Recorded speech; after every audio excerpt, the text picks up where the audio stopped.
Hi, I'm Sarah. And I'm Supraja, and this is Gin and Tonic. Welcome back to Intimate Convos with your besties. Hello. Hello. Where's your drink? Oh, there it is. Sarah made me a drink, per usual, encouraging me to drink earlier in the day than we'll say.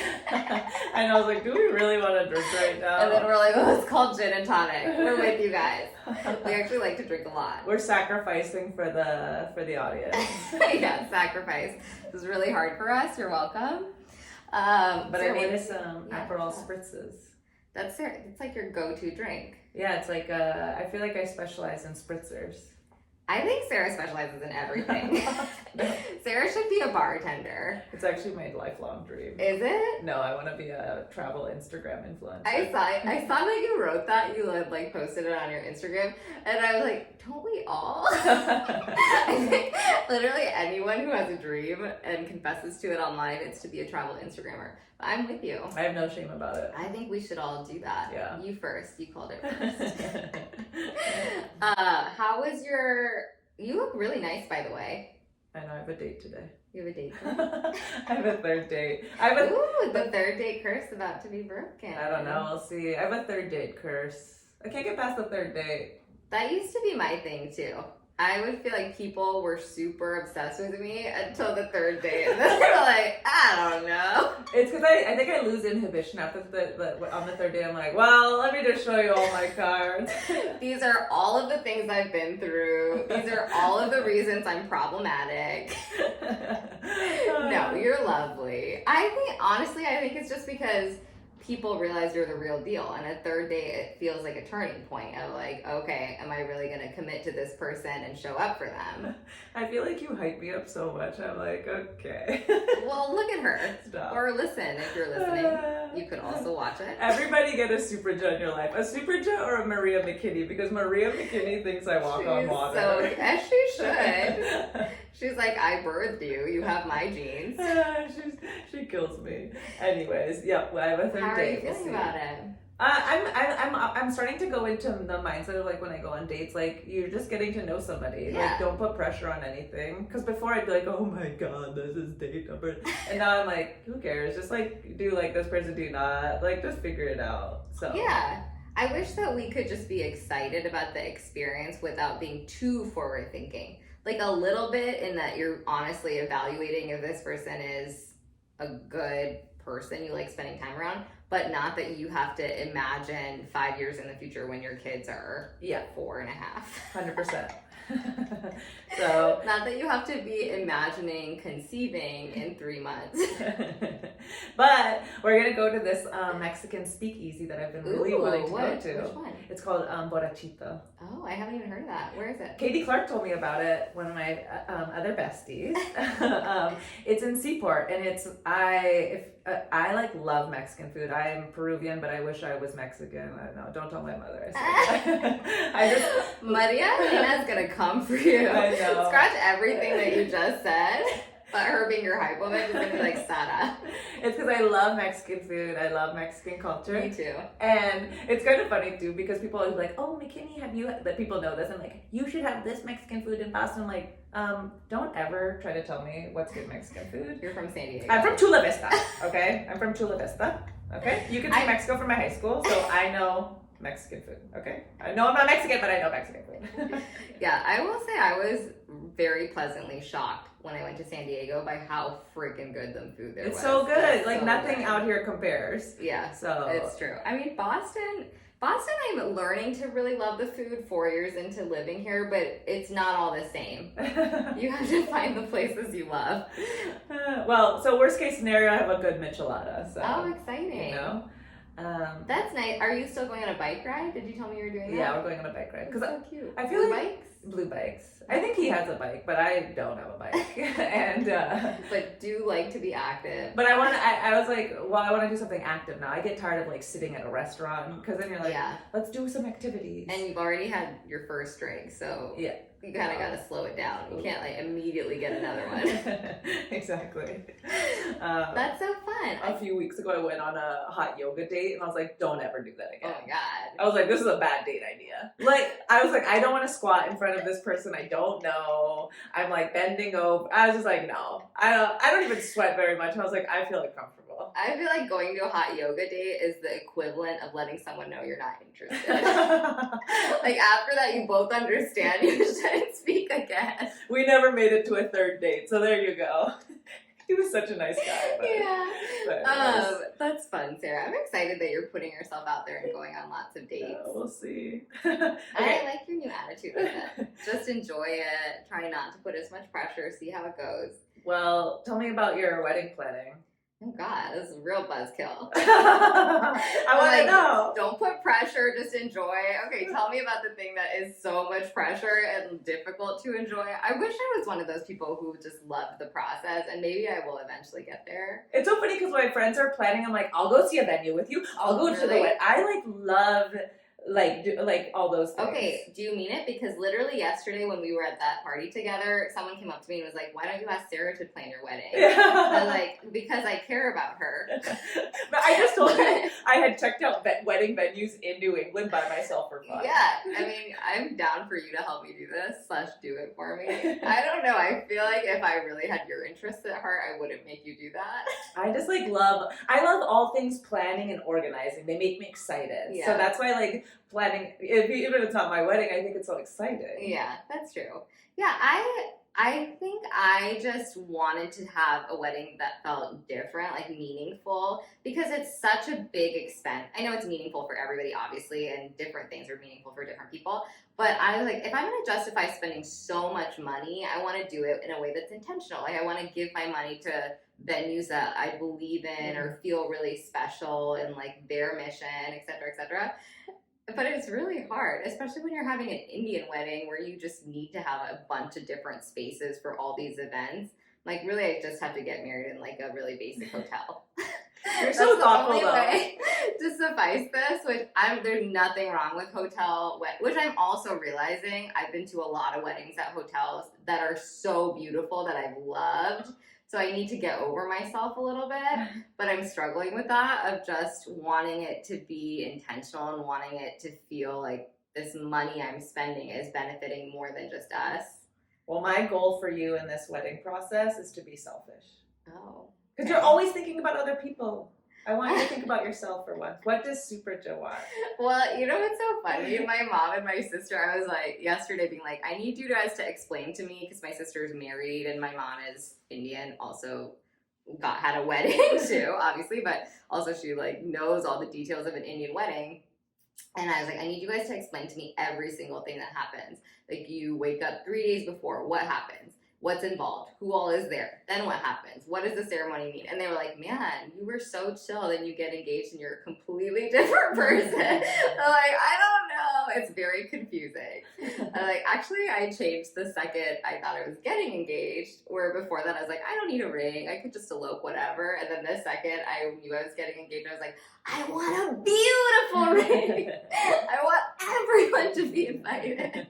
It's kind of a mind conundrum. Like you just don't know who you are if you're being true to it. It's the one time you could be super selfish and do whatever you want.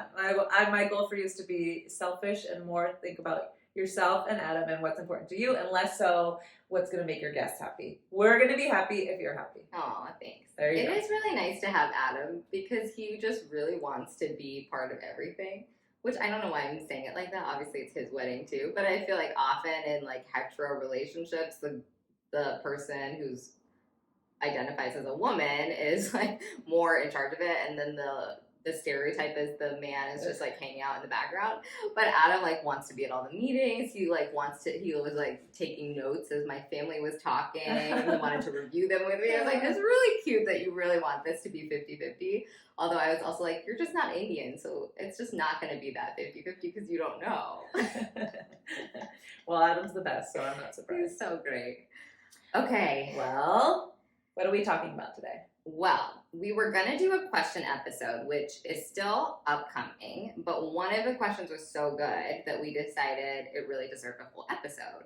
And one of our lovely friends wrote in and just asked how to advocate for yourself in a GYN visit and how to even know if the information you're being presented are all of your options, how to give feedback if you've had negative encounters in the past, or if that experience is negative, how to make sure that doesn't happen again. And I think that's so important. I feel like so many people are having an experience for the first time or have had really terrible experiences before.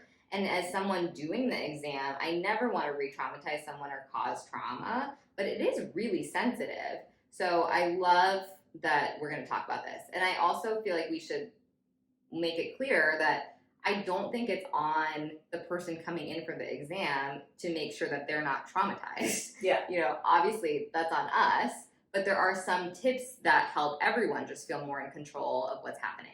Yeah, I feel like, I have my own goals during the visit, but so that I cover everything that's important to the patient. But when the patient is facilitating that, I think we both win. We both, like, at the end of the day, you're the most important person, and I'm going to be better able to take care of you if you're vocal about those things that you want addressed during the visit. So I always welcome that. That's literally how I start a visit.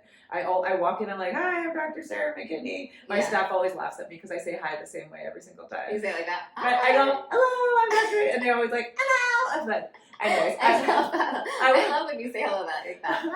I'm my Mickey Mouse voice. And then I walk in and I'm like, my understanding is this is an annual exam, but I just wanted to know if there's any questions or concerns you wanted us to address today. And most of the time people say, no, nothing, I'm just here for my pap smear. But when somebody does have a list or like a few things they want to address, I love that. Because then I know exactly what you want to get out of this visit, and helps me organize the visit so we can prioritize those topics. Yeah. And as much as I think the burden really should be more on me, I really truly believe that, it's just a fact that the system is not set up for anybody to have a good experience. Like, I love days when I have a bunch of cancellations and I can spend a good 30, 40 minutes with the patient, because I feel like I really understood, they felt understood. We both left feeling like, wow, that was a good experience that changed the course of my day, because you affected me and were vulnerable with me, and hopefully really helped you too.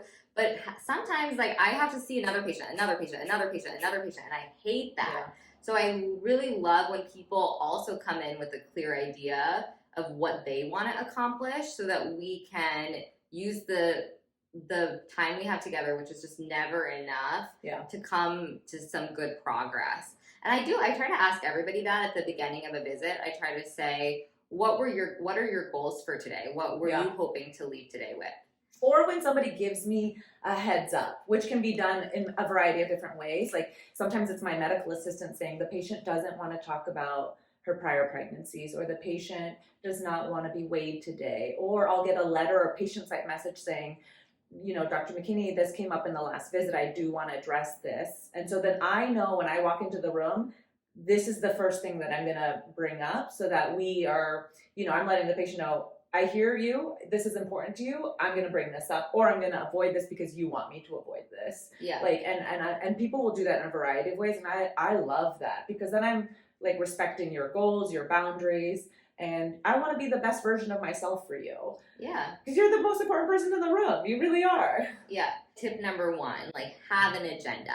Come in with things you want addressed, and know that you might not be able to go through your whole agenda, but you definitely can have multiple visits to talk about that. And it's like a business meeting, honestly. You start up at front, say, these are things I want to talk about. Then you come to a shared decision, like, okay, we'll do this and this today. We'll maybe do this and this later. Or maybe we can do all of that today. Yeah. Or I'll say, we can spend the majority of the visit talking about all these things, but we might not have time for an actual physical exam. And oftentimes the physical exam is not what's actually important during that visit. It's actually the counseling regarding the topic they're coming in with. And great, we skipped the exam. Let's spend the full 30 minutes talking about contraception, your abnormal bleeding, freezing your eggs. We can do all those topics. I think when we set the agenda together at the start of the visit, we're both going to leave feeling like, okay, I did something good for this patient. And the patient feels like, I got all the things I had on my to-do list done. And there's a plan for, topic 5, 6, and 7. Yeah, exactly. Realizing that you don't have to have the same exam at every GYN visit. Sometimes, like you said, you don't even need an exam. Sometimes the exam is just a vulvar exam where you don't have a speculum placed on the inside. Mm-hmm. Sometimes it's both. And that can be affected by so many things. Like I have a patient population that has really high incidence of prior trauma. I take care of a lot of LGBTQ folk, a lot of trans folk, a lot of gender diverse individuals. And I just think that trauma is unfortunately way more prevalent among everyone than we're aware of. So I always ask people, have you had this exam before? How does it normally go for you? Is it particularly triggering or uncomfortable for you? Is there anything that I can do to make it easier? Do you feel comfortable having this exam today? So I try to ask all those questions up front, and knowing that your answer to any of those things can be yes, no, I don't know. Yeah, really tailoring the exam and the conversation, the counseling based on like what the patient's goals are, what their prior experiences have been. Like there's so much flexibility. Yeah. There's not one way for every patient. Right. And I think people sometimes feel panicked, like I waited so long for this appointment and now I have to come back. Who knows when that will be. Mm-hmm. But one little hack is once you're in, getting your next appointment is way easier, especially if you and your provider have a conversation and it feels like you didn't get through everything that you and the provider decided you wanted to do. They're much more likely to figure out a place to see you sooner to finish it. So don't be afraid of that. And you can ask the question, like, can I see the speculum? I'm not sure if I want to do that today. Like, what are our options here? Agreed. I run a vulvar clinic once a week, and a lot of my patients have pain with intercourse, pain with intimacy, prior history of trauma, and they're long visits. They're 60 minutes for a reason, because they're tough conversations, and we want to be sensitive about it. And there's many times when the patient, I can tell, will get ready for the exam, and I realize right now is not the moment. Closer to you. You just felt far away.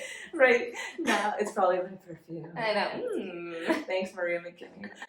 Or we'll realize, like, right now. Maria is Sarah's mom. Okay, go back.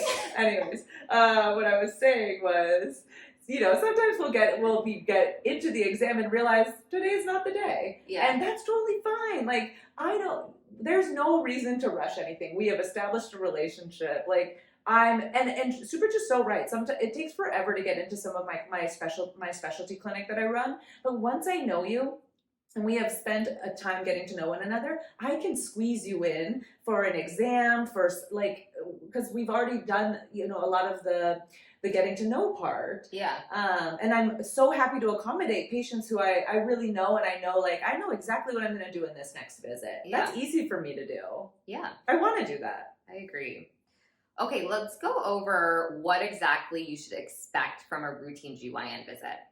So the first is the history, right? And I think I said this already, but I always ask, what are your goals? What do you want out of today? And then just addressing those specific questions and concerns. I try to do that up front. And then we always ask other history, to try to just understand a full picture of a person, because all of those things can relate to why you're coming in, whatever the problem is. Even if it seems irrelevant, a lot of time our body is a whole system that works together. So things that might not feel that relevant can end up being relevant. So I try to be really complete in that, especially the first time I'm meeting someone. I try to really ask all the questions. I say the same thing. I will get the agenda right when we get going, and then I'll say, let me just review the rest of your medical history so that I can best appropriately answer this for you. Yeah. And sometimes we spend 5 minutes going over medical history, and sometimes we spend longer, because I realize actually this is going to be quite relevant when I provide you options and counseling. Yeah. But some of the other subtopics we'll go into are like your obstetrical history. Mm-hmm. And sometimes that's quick. I've never been pregnant. Okay, great. That took 10 seconds. Yeah. And then GYN history, which is like talking about your bleeding every month, talking about pain you've had with that, infections, HPV, pap smear, STDs, your sexual practices. I try to really not make any assumptions about that, because people do all sorts of things. So I try to ask, how many partners do you have? How many partners do your partners have? How do they identify in terms of gender? What do your sexual practices entail? And I kind of sometimes do give a disclaimer, like, I know this is a lot of personal information for someone you've just met, where I'm like, where do you put it? Do you put it anywhere? But that's like literally what I ask. Like, what are you putting? Is it a finger? Is it a toy? Is it a penis? Is it something else? How did that penis come to be? Was it created? Did it like I said, I work with a lot of trans and gender diverse folks, so it has really beautifully taught me that with anyone you can't make assumptions. So I ask all those questions. Yeah, I try to be very matter of fact. Like, are you sexually active with one or multiple partners? And if they say multiple partners, I'll ask, other questions. Are your partners aware of one another?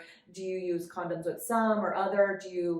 I've learned some terms from patients, or like we're fluid open or fluid, like I'm like forgetting some of these terms, but yeah, you have to not just be like, teach me, what does that mean? I know. Like, okay, and do the work yourself. But I will like sometimes tell people like if I'm using the wrong term, let me know. Like I want to learn too. Like we're going into this new time in the world where we're all learning, and we all owe each other that, respect and courtesy. And like some of us have not, like, Super is always teaching me, like I'm trying to be more mindful about using cis, or neutral terms. Like I have not historically used those terms as frequently, but I'm realizing it is important, and I am so lucky to have people in my life who do more regularly use them, and I'm being mindful of it because it can make the world of a difference to some people. I mean, I think I learned that from my patients, which I feel really lucky that they've had patience with me in that growing process. Not that they should have to, but I'm really grateful for it. Yeah. And I've had people tell me, like, my last provider just assumed because I had a partner, that's all I was having sex with. And that just wasn't true. So I feel really lucky to be around people who feel comfortable sharing that with me, and to be able to grow just interacting with other human beings. And I will have patients giggle at me when I say, like, do you have sex with, are you intimate with men, women, or both? And then people will giggle and be like, men. But then, and then I'll say like, oh, well, that's not true of all my patients. And then people will realize, that's a good, it's kind of nice when we're both learning in the moment, or something. You see a light bulb go up in somebody's head. But yeah, I try to be very like standardize and normalize things. And hopefully that the patient realizes, like, I'm open to having any kind of conversation you want to have. Like, I don't have any, like, I just want to understand you so I can best understand your questions and concerns. But so I'll ask about sexual practices. And again, it's not because of my curiosity, but it's so that I can best counsel you regarding any topic you might bring up. Yeah. Okay, and then Sarah, I feel like your mic could be a little farther away just because I can't see all of your beautiful face. So if just now I've messed Sarah up and now she's way quieter, blame me. This is my way to get my voice to be loud and yours quiet. No, really only because I noticed I couldn't see all your face and I want to. Okay, but so after the history, then it's the portion of the exam. And we kind of touched on this before, but exams can be as abbreviated or as comprehensive as it makes sense for the person, the problem, and getting to a solution. For a GYN exam, if it's just an annual exam, is a little bit different than if it's a problem-focused exam. But just for the comprehensiveness, I guess let's talk about if you were coming in for an annual for a full exam. So I'll generally start with, like, I'll feel your lymph nodes, your thyroid. I don't listen to people's hearts and lungs. Me neither. I did initially, and I realized, like, I don't know what I'm listening to. I'm a gynecologist. Like, that's what a primary care doctor is for. And I remember one time one of my chief residents she's like, I went to her for a GYN visit, and she didn't listen to my heart, and I was a little surprised. And then you were like, I can do this I was like, too. I can do this too. I don't have to listen to people's hearts. Because I couldn't realize, I was like, oh my God, I haven't used my stethoscope in 8 years. But also because, like, I realized I'm giving somebody false reassurance by saying everything sounds nice. I don't know. Is that what you say, nice? What? That was music to my ears. What did your you... heart. Yeah. Everything sounds really nice. Yeah, I'm like, who knows? You could have like a huge like systolic murmur and all this crazy. But I'm not the person to pick that out. I'm just gonna be like, no. Anyways, So your gynecologist might have different levels of comfort with that. I agree. I'm not someone who does that. Occasionally I'll have a patient ask me to, and I feel really tortured, and I'll be like, okay, I'll do it, but just so you know, this is not my expertise. Yeah. And then I just have a really low threshold to say, like, you should see someone where it is their expertise. But so some people may incorporate it into their exams, wonderful, but it's not a bad thing if they don't. It just means that's not something I'm particularly comfortable with or confident in. And then another part of the body that is definitely within our realm but has had a lot of changing recommendations is the breast exam. ACOG, which is the American College of Obstetrics and Gynecology, says something different than some of the primary care societies. So it is definitely an evolution how often you need that, if you need it at all. Mhm. I think I still do it every 1 to 2 years in most people, and Sarah follows some of the other guidelines and doesn't do it quite as systematically unless there's a reason to. I'll bring it up with the patient and say, some of the evidence suggests we don't need to routinely do this anymore. It might result in testing and biopsies that weren't necessary. And I'll ask the patient, would you like me to do a breast exam? Do you have a specific concern or question that you wanted me to see or examine today? So I kind of leave it more open-ended now. My cousin, who's a nurse practitioner in primary care, told me that. She's like, we don't have to do those anymore. And I was like, I know. Where I'm like, hey, God, tell me I don't have to do it. Tell me I don't have to do it. So I just bring it up to the patient, we talk about it, and then we Yeah. decide. And they're like, no, I have no concerns. I'm like, okay, let's skip it and let's spend Yeah. more time on your pelvic exam. But if you're having one done, if you have sensitivities around those things, let the person know. A lot of times a good place to advocate for yourself is before you get undressed, because you're just going to feel way more in control of what's happening, less vulnerable. So that's a good time. Yeah. But you can also do it after you've gotten undressed if you didn't do it beforehand. And the exam, people will look at both to assess the symmetry and assess any differences. And then we kind of systematically palpate one at a time. So usually I have the patient lift one arm above their head and then kind of go up and down on the breast with 2 fingers. Like I'm about to do it on my breast. This is why you should watch this on YouTube. It's like the lawnmower technique. Okay. And there are some other techniques too. The circular technique. Yeah. And the reason we have you lift your arm above your head is because we all have some breast tissue in our armpit.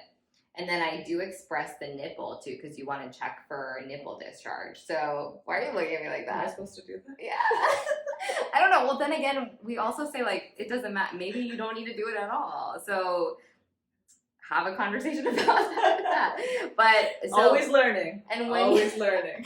when you express the nipple, what I do, people do it differently, is just take 2 fingers and literally pull on the nipple to see if anything comes out. And then I do that on the other side. I've never had somebody do that to me. Really? Well, I don't know. Maybe all of my patients are like, why did she just do that? Okay, we're gonna get into this when we get into rectal exams because I'm literally here taking notes. Oh, should I? Well, sometimes people have milky discharge or other things that you have to work on. I don't know. Okay, But can we talk about my breasts after? yes. Okay, Sarah's about to take her shirt off. Just kidding. In private, not on this video/audio podcast. Wait, really? No one has ever expressed your nipple? No, Oh, interesting. except for a partner. Oh, Too much. Keep going. Keep going. well, your doctor should not express it with their mouth, Sarah. It is not like a partner. This is why I warn people that this podcast is a little spicier than you might think. Okay, so that's the breast exam, and then usually people do some kind of abdominal exam, sometimes just palpation, sometimes there's other things like percussion or listening. I feel like gynecologists, we just don't carry around a speculum. We've given Or a it up. stethoscope. A speculum. Yeah, We just take the speculum, shove it in your abdomen. I'm just listening kidding. to bowel sounds with my speculum. Oh Yes, my they meant goodness. stethoscope. We do not often have a stethoscope in every visit, so usually I just palpate. And then we move on to the pelvic portion, which is Woo. what Woo! Yes, that's how we feel about it. Woo! Cheers. Pelvic. Okay, yeah, Sarah, go off. Sarah's our vulvar specialist, so this is where I feel like you shine, Sarah. Tell us all about it. Well, it's so funny because I remember being a resident and attending physician telling me, she was watching my exam during the visit. She's like, Dr. McKinney talks a lot. And I was like, okay. I actually got patient feedback emailed to me Dr. Roger Gopalan was really thorough, but I didn't need all that information. But I do tell my patients, I say, I talk out loud during my exams. I'm gonna be naming your anatomy. Let me know if you have a question or if I'm talking too much. I give the caveat. But most of my patients say, no, I love that you tell me what's going on. But if you don't, let me know. I'm receptive to the feedback. But anyways, I always start with first I make sure I figure out, is this the first pelvic exam my patient's ever had? Because if it has, even before you place your heels into the holders, I will show you what a speculum is so you can have an idea of what to anticipate. But if you've had pelvic exams, then the first thing I do is just a vulvar exam. And a lot of people skip the vulvar exam, but I'm like a die-hard vulvar advocate. And it's... How do people skip the vulvar exam? The vulva, if you didn't hear our last episode, which you should, is the outside part of that. So the vagina is the canal, the inside portion, the vulva is pretty much all of the outside. Like everything else. All the really good stuff. Like, I feel like you would have to close your eyes before you put a speculum in, not to do a vulvar You're just like driving into the garage and you're not looking at the house. You're just like, look at the house. Look at the house. Look at the features, the shutters, the door, the grass. I think Sarah's vulvar exam is so beautiful. I've literally just copied her exam template and put it in all of my notes. And then I have to delete them because I'm like, oh, I'm not as thorough as Sarah. So I didn't do that part. Okay, well, anyways, I do tell my patients I'm looking at your vulva, and I say this because I want my patients to know the term so that they can be aware of their body, have ownership of it, and so should something come up in the future, they know how to advocate for themselves. That's like my big thing in all my visits is like, I want you to know how to advocate for yourself, whether I'm your doctor in 10 years or somebody else. And so I'll say, like, I'm looking at your labia majora, it looks normal, your labia minora, the clitoral hood is retractable, the clitoris looks fine, I'm looking at the perineum. Sorry, I was wondering this actually when I was reading some of the notes you wrote. Do you retract the hood? I do. And I'm going to bring this up because I think you guys should follow Rachel Rubin. She's a urogynecologist in DC. Shout out Rachel. Yes, she did an article in the New York Times. Does Rachel have a podcast? Does she want to be on ours? But no, we should. She's fabulous. She's part of the Ishwish Society. And essentially, it was an article in the New York Times about we should be addressing the clitoris. And like there's just many parts of the vulva that people kind of ignore, and they can be big factors in pain and discomfort and itching.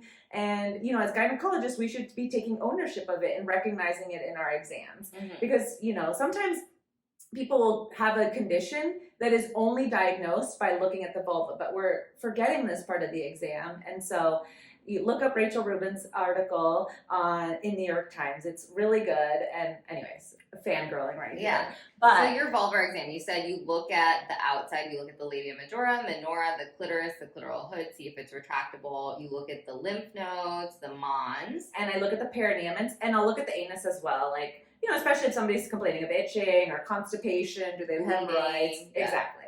So I always take a moment just to look at the vulva. It literally takes like 15 seconds. Right. But then for you all to know, the first part of the pelvic exam is just you probably will feel hands of spreading to see this part's on the outside, but it's not anything going inside. It's just looking and feeling the outside. And I always give the patient a heads up. This is my hand on your thigh. I am now separating your labia minora, so people know exactly what I'm doing. I'm not placing anything in the vagina. I'm just looking. And so that the patient knows exactly what I'm doing and what's the purpose. I'm looking at the texture of the skin, the color, are there any growths that look abnormal or benign, and I'll mention it. Oh, did you know you have a mole along your perineum or in this area? I'm like, oh yeah, I did know that. My dermatologist keeps an eye on it. Or they'll say, oh, I had no idea. I was like, oh, well. Your dermatologist does a vulvar exam? Some dermatologists Impressive. do. I know, those are my people. Yeah.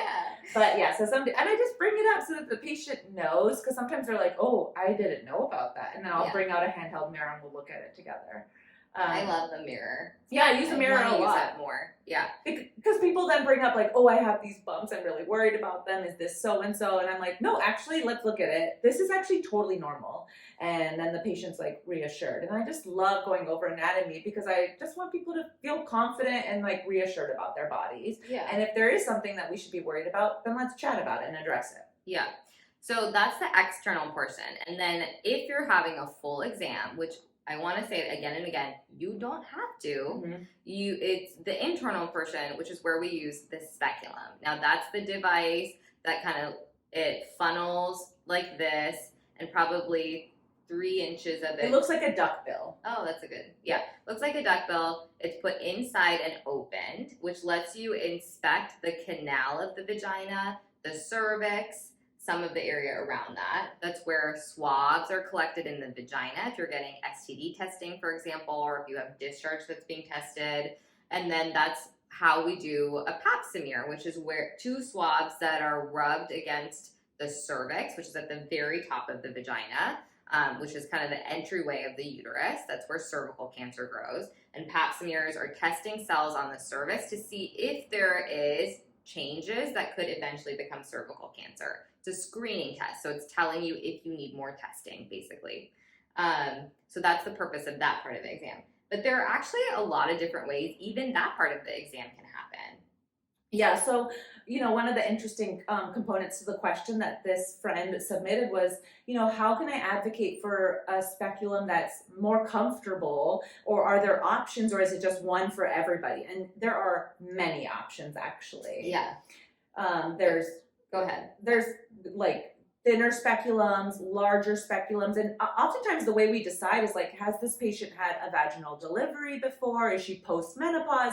Is she a teenager and maybe needs a smaller speculum? Does she have a history with pain with intercourse?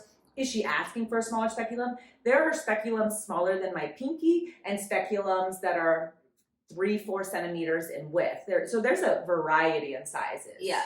And just to clarify one thing you said, which I think all that is exactly correct. If you're a teenager, most likely you don't need an exam. Yeah. But sometimes if you have an issue, you do, and that should be a long conversation, not something that just automatically happens. Correct.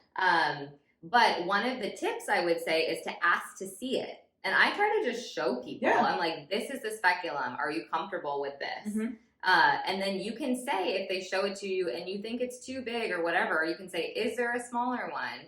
Can we start with something else? So hopefully people are showing you, but I know there are many times where I wish that I had taken the time to do that and you don't. So know that your provider is not going to be perfect, even though we want to be, and it's totally acceptable for you to ask to see it. Because I think the thing that makes my heart hurt the most during a visit is when a patient, we finish the exam and just like, oh, that wasn't so bad. The last one was so painful. I was dreading this visit. And I'm like, what?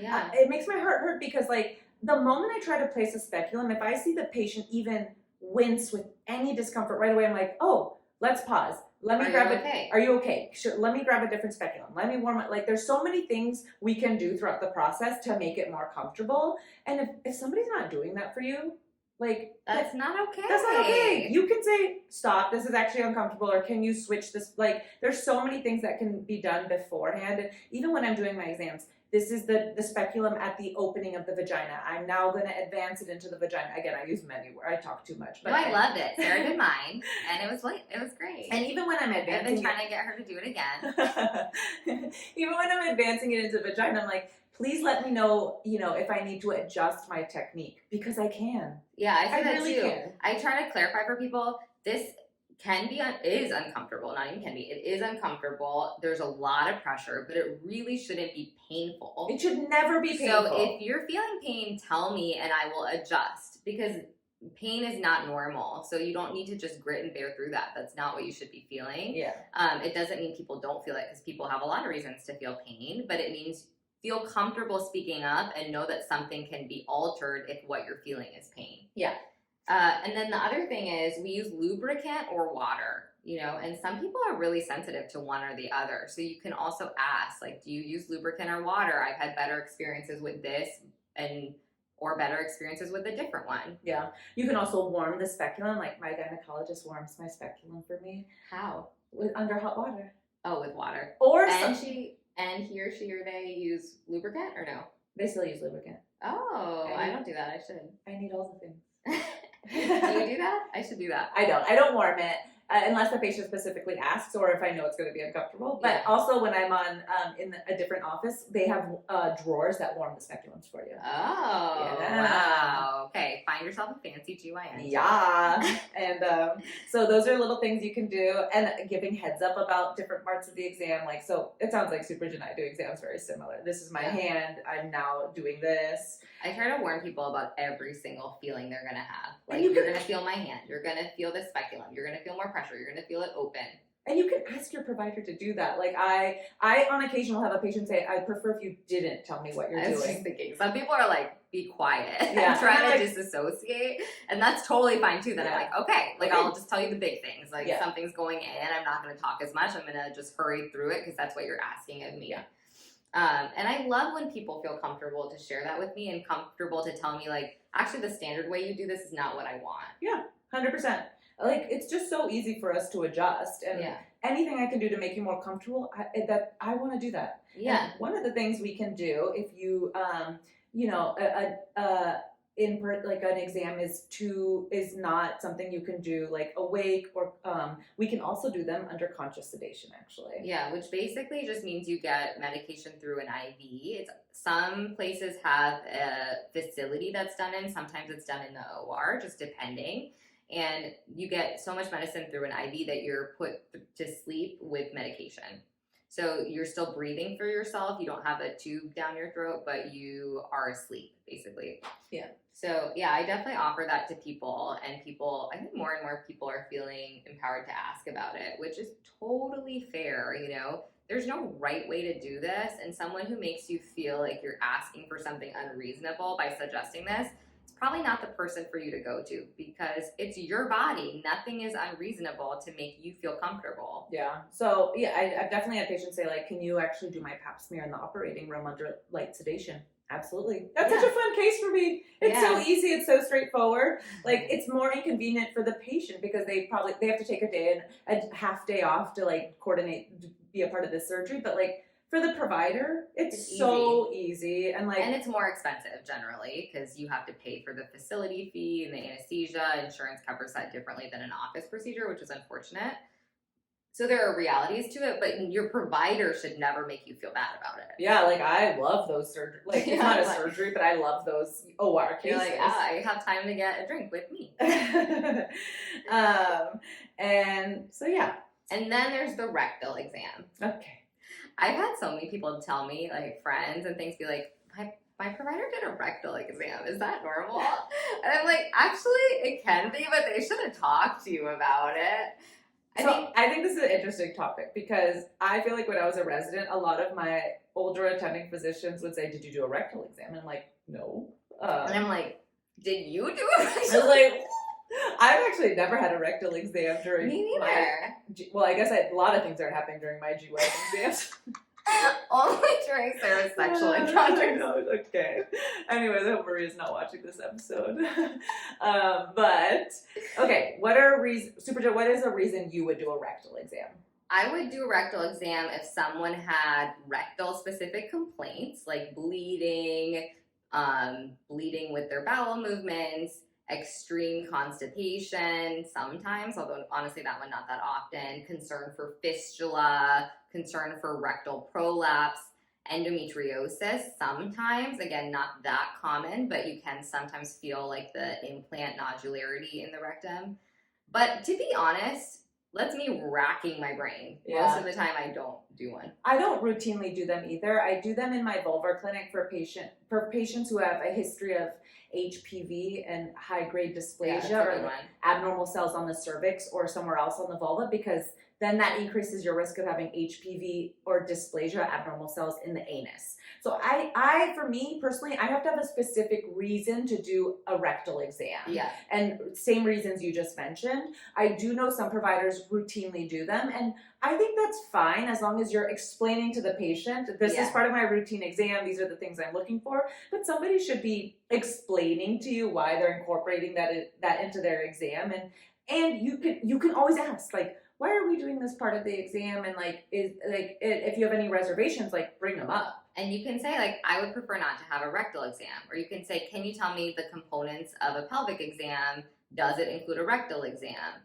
And what are you hoping to learn from that? And if their answer doesn't make you feel comfortable, say, I don't want that. Totally fine. Yeah, 100%. And then so along with the rectal exam, people normally do that in combination with a bimanual exam, which I would say is more standard.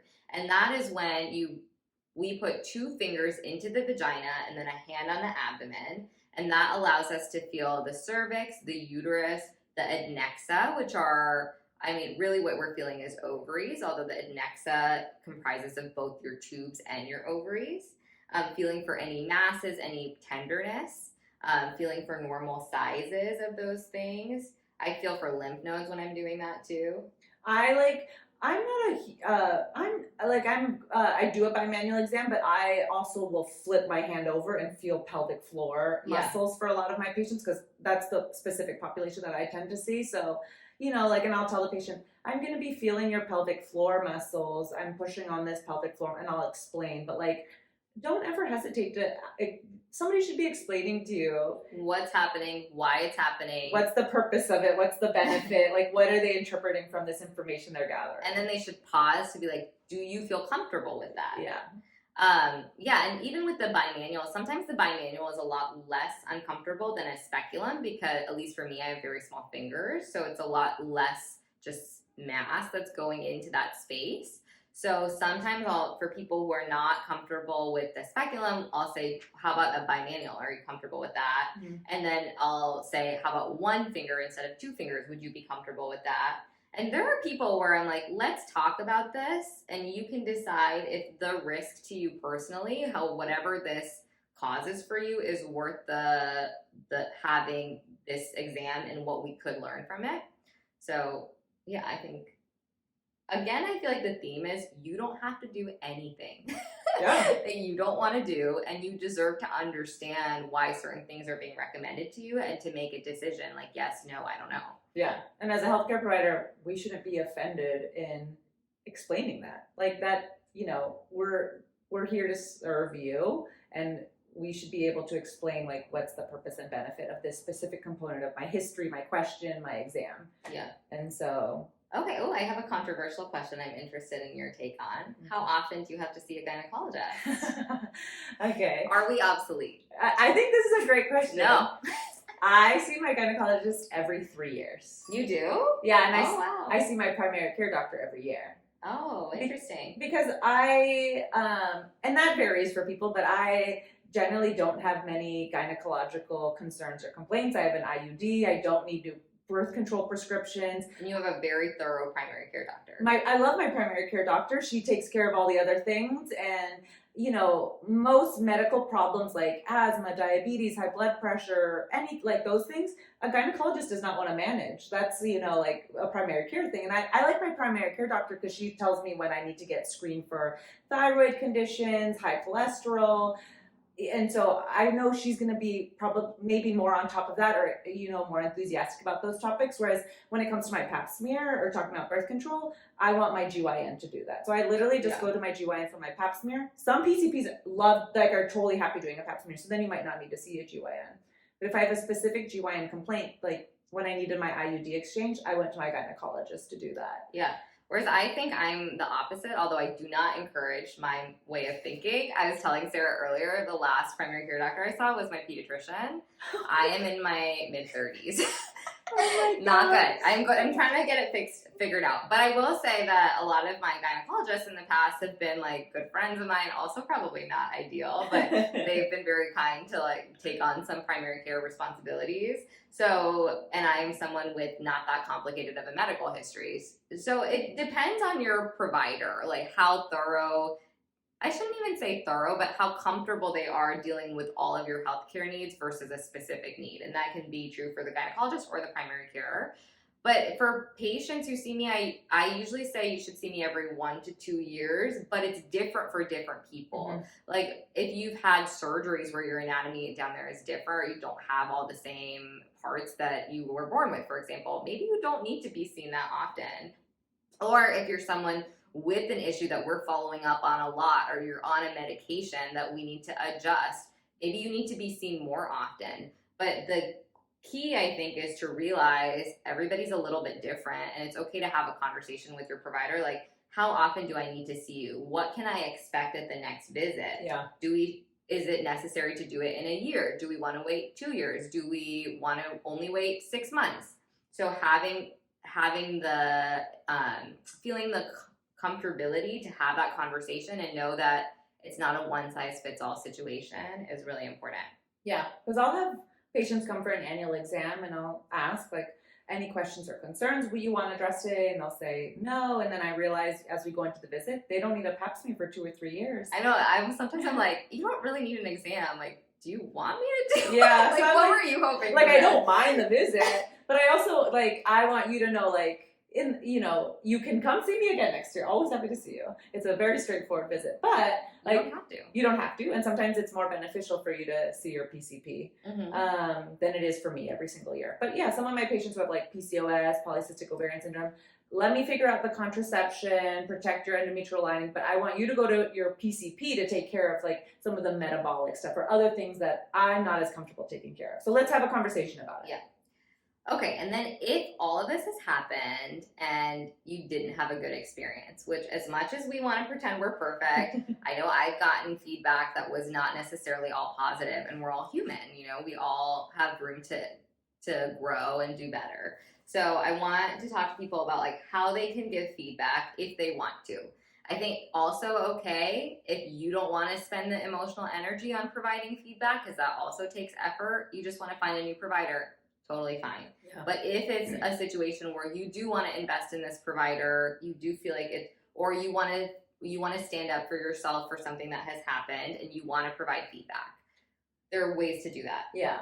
And I've had patients write like a letter that my MA gave me before walking into the room saying like, these are things that came up at that last visit that I'd like to be addressed a little bit differently today. And I, read the letter. And then when I walked in, I was like, oh, okay, let's address this. I want to understand what your concerns are. And so I knew right away there's ways we can tweak our visits so that you're a little bit more comfortable, or things that are being addressed in a way that you would like to be addressed. And that was, I really appreciated that. That gave me direction. It was, it helped us build rapport. I could tell the patient was so grateful after. And at the end of the day, like, we can also pick up when we've done something where I'm like, why did I I'll go into my office to write the note. I'm like, why did I use that word? Ugh, I hate myself for having said that. I don't hate yourself. But I'm like, I'm so hard on myself. I'm like sometimes I'll be like, oh, I can't wait till I have a visit with this patient again so I can do better, or like, Yeah, or I feel,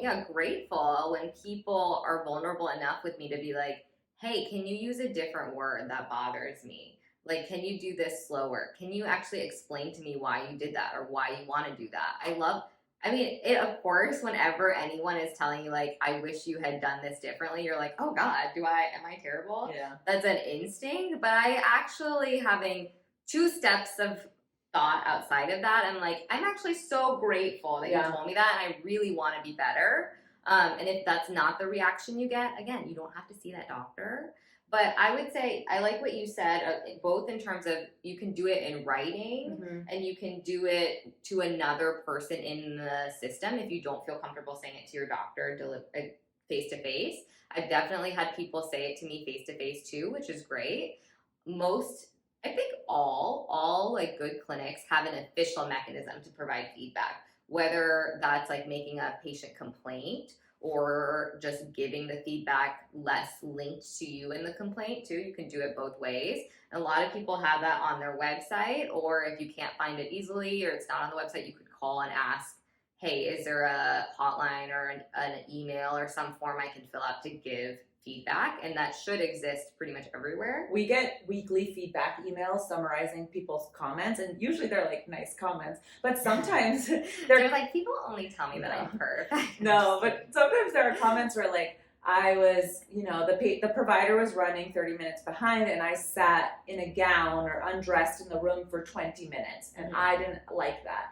And now, like, ever since I saw it, I was like, that's really reasonable. And now when the medical assistant asks me, like, I know you're running 20 minutes behind, you want me to room the patient? I'll say, room the patient, do not have her get undressed. Because I took that feedback so seriously. I was like, I wouldn't want to sit naked in a room for 30 minutes. Too. I've had that feedback before, too. Like, I was waiting with my clothes off for a long time. Yeah, and so I appreciated that feedback. It came, it was like, it was anonymous, but I was like, now I'm going to treat all my patients that way. And some patients will tell the medical assistant, like, I don't care, I'm going to get undressed right now. And that's great. You can tailor it but I appreciate it. And we do take it seriously. And if somebody's, not receptive to your feedback, you don't need to go to them. Don't go back to them. Like, just don't go back to them. And it's probably not personal, but it's not about you. And maybe it's not about them either. Maybe they're just having a bad day or they don't understand. But you want to feel supported in your interaction. Like, when you go to the doctor, it should be about you. So if it doesn't feel that way, it doesn't mean that your doctor's a terrible person, but maybe you just need a different relationship. Yeah. Like Sarah and Matt, not every man is for you, but there's some good ones. None of them have been for me. Where is he, damn it? You're just too good. Okay. Sarah's like the cream of the crop. It's hard to live up. I'm like Charlotte from Sex and the City. I've been Oh, dating Nina since I was Harry. 15. Where is he? And she found Harry. She's so happy. They're still Okay. together. Okay, to summarize our tips. Tip 1, agenda. Have an agenda. Be clear about it when you go in. Tip 2, don't be afraid to ask questions or convey what you need from the visit, because it can be tailored to however you need it to be, whether it includes an exam or that's reserved for another day, or you need an explanation about what's going to be included in the exam. It can be adjusted in a million ways. Tip 3, if you know things bother you or you want to have it done a certain way, bring that up in a time where you feel safe. So that could be an email beforehand to the MA when you're undressed. It could be before you're undressed, or if you're undressed already, it could be before you're in position. And tip 4, it's okay to give feedback. Feedback can sometimes be a little painful to receive, but ideally it's constructive and it helps you become a better person, a better provider. You can give feedback. Sometimes it's just about how you do it. And tip 5. Final tip, if you didn't like that, don't go back.